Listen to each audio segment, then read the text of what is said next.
What's up guys, palabas na nga kami ng kampo dahil tapos na yung agility namin. Yun, mga kasama ko, daming aplikante dito, daming mga trainee. Magiging ganyan din kami pag pinalad sa outtaking.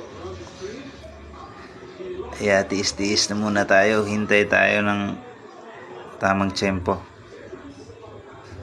at ibibigay ni Lord yan. Manalig lang tayo sa Kanya. Siya lang ang nakakaalam ng lahat ng nangyayari sa buhay natin. Siya lang din ang ibibigay ng biyaya na walang katumbas at walang kapalit. Salamat guys sa panonood. Peace.